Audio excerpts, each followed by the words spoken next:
आज चाहिँ माघको 14 गते हो अनि आज चाहिँ मैले के डिसाइड गरेको छु भनेपछि I need to focus on short form content. जस्तै मैले लङ फर्म कन्टेन्ट यो युट्युबमा हाल्नु लगाएको लगभग 2.5 वर्ष जति भइसक्यो होइन। अनि मैले 1 रुपियाँ कमाएन कि 1 रुपियाँ कमाएन अनि मलाई त्यो कमाउने मोटिभेसन नै आउन कि किनभने लङ फर्म कन्टेन्ट भनेको लङ फर्मै हो कि लङ गेम हो कि यो भनेको।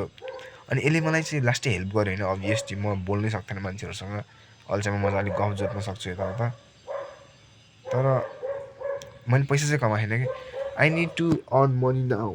अब यसको लागि चाहिँ मैले सर्ट फर्म कन्टेन्टमा फोकस गर्ने डिसाइड गरेको छु होइन। मैले इन्स्टाग्राममा त कन्टेन्ट हाल्थेँ, अब चाहिँ म टिकटकमा नि कन्टेन्ट हाल्छु।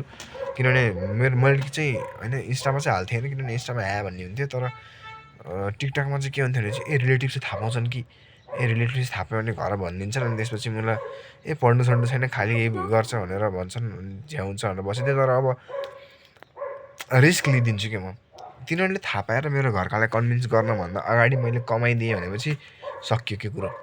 So I have decided to upload on TikTok also. मैले चाहिँ पेज खोलिसकेँ, मैले 2टा भिडियो अपलोड गरिदिइसकेँ भर्खरै। अनि अब हेरौँ के हुन्छ। मेन भनेको त अब युट्युबमा त्यो मोनिटाइज भएर कमाउने होइन नि त, मेन भनेको त ब्रान्ड कोलाबोरेसनबाट हो नि त।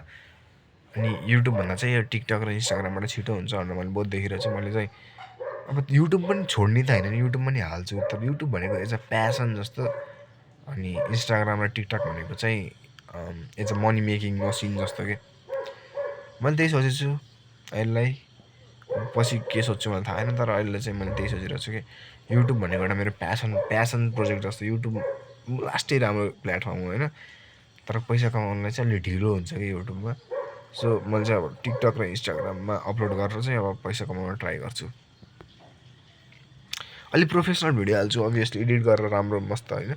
यदि कसैले देखेर रिलेटिभ्सहरूले थाहा पायो होइन, त्यसपछि घरकालाई भन्यो भने नि त्यस्तो नराम्रो त बनाउँदो रहेछ, ठिकै बनाउँदो रहेछ भनेर भनौँ न होइन। सो मैले चाहिँ अब एडिट गरेर अलि राम्रो अनि पोलिटिकल कन्टेन्ट हाल्दिनँ म इन्स्टा टिकटकमा, कहिलेकाहीँ हाल्छु यस्तो, तर त्यो पनि well edited well articulated.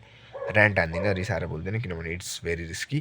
TikTok इन्स्टाग्राममा कन्टेन्ट भाइरल हुनसक्छ र जसले आएर मलाई मारिदिन सक्छन्। सो होइन, सो म त्यस्तो कन्टेन्ट हाल्दिनँ। अब जस्तै पोलिटिकल कन्टेन्ट भनेको त मलाई बहुत बोल्न मन लाग्छ, तर अलिकति हुन्छ नि हेजिटेट गर्नुपर्छ क्या मैले, त्यही हो।